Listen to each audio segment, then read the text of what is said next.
Terkait dengan PKS Jakarta yang telah merekomendasikan Anies Baswedan maju kembali menjadi Gubernur DKI Jakarta, menurut saya sangat menarik ya, karena pertama, PKS ini yang sebelumnya ketua partainya meminta agar Anies nantinya yang sudah didukung di Pilpres 2024 agar mau mendukung kadernya, kader PKS ikut ke dalam kontestasi Pilgub DKI Jakarta tahun 2024.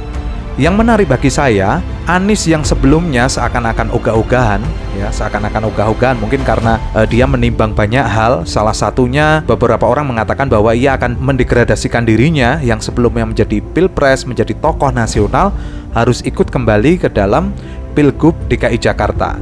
Perlu diingat bahwa Anies Baswedan ini mempunyai hutang budi kepada PKS. Yang pertama, sebelumnya ketika Anies menjadi Gubernur DKI Jakarta itu, Sandiaga Uno naik menjadi wakil presiden, menjadi calon wakil presiden saat itu bersama Prabowo. Itu Sandiaga Uno sempat mengatakan untuk wakil Gubernur DKI Jakarta diserahkan kepada PKS. Namun faktanya bukan dari kader PKS tetapi dari kader Gerindra, yaitu Ahmad Riza Patria.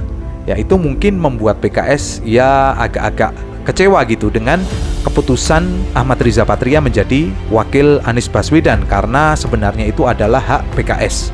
Yang kedua, ketika Pilpres 2024, sikap PKS ini sangat manut kepada Anies Baswedan dan juga Partai Nasdem ketika merekrut Muhaimin Iskandar atau PKB ke dalam gerbong ketiga partai tersebut. Dan ini yang perlu dipikirkan oleh Anies Baswedan ketika nanti menjadi calon Gubernur DKI Jakarta 2024. Dan secara aklamasi, saya menyebutnya aklamasi saja biar lebih mudah, harusnya nantinya jika diusung oleh partai politik, entah itu Nasdem, PKB, harusnya Nasdem dan PKB harus mengikhlaskan jika nanti calon wakil gubernurnya adalah dari PKS, entah itu Mardhani Alisera ataukah Habib Abu Bakar atau siapapun yang itu cocok untuk mendampingi Anies Baswedan dan tentu punya elektabilitas.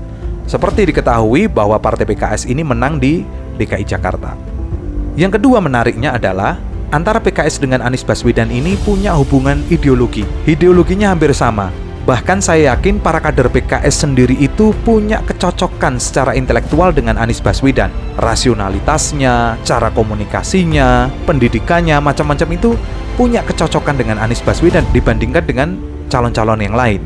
Apalagi selama 10 tahun ini PKS ini adalah partai yang berada di luar pemerintahan. Dia menjadi oposisi dan tentu banyak ketidakcocokan dengan pemerintahan, dengan Presiden Jokowi. Dan Anies ini adalah lambang perubahan, adalah tokoh perubahan, dan banyak pastinya para loyalis PKS ini menitipkan aspirasinya kepada salah satu tokoh yang suaranya didengar oleh banyak orang. Salah satunya adalah Anies Baswedan. Makanya wajar jika loyalis PKS ini akhirnya menitipkan aspirasinya kembali atau mendukung Anies Baswedan kembali sebagai calon Gubernur DKI Jakarta. Belum lagi di antara para tokoh yang ada dalam kader PKS ini, belum ada yang bisa menyamai kerja-kerja Anies Baswedan. Meskipun secara intelektual mungkin banyak orang-orang yang bisa menyamai kualitas SDM seperti Anies Baswedan. Tetapi fakta di lapangan bahwa elektabilitas Anies Baswedan ini masih tinggi dan juga kerjanya nyata, hasil-hasil kerjanya juga banyak disorot oleh masyarakat. Namun akan menjadi masalah jika nantinya akhirnya dari Dewan Syuro PKS memutuskan akan bergabung dengan pemerintahan Prabowo Subianto Gibran Rakabuming Raka, mungkin akan terjadi lobby-lobby politik. Bahkan akan muncul secara etika politik juga yang sering dibahas oleh Anies Baswedan dalam Pilpres kemarin. Jika nantinya PKS bergabung dengan Prabowo Subianto, artinya ia harus mendukung penuh pemerintahannya dan juga instruksi dari Prabowo Subianto. Jika nanti akhirnya PKS mendukung Prabowo, maka mungkin ada instruksi jangan dukung Anies Baswedan dalam Pilgub DKI Jakarta tahun 2024.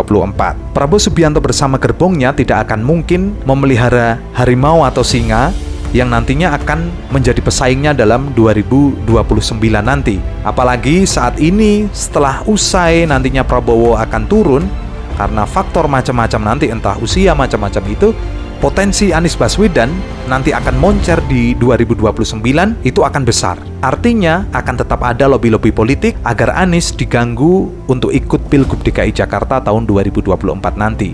Menurut saya begitu.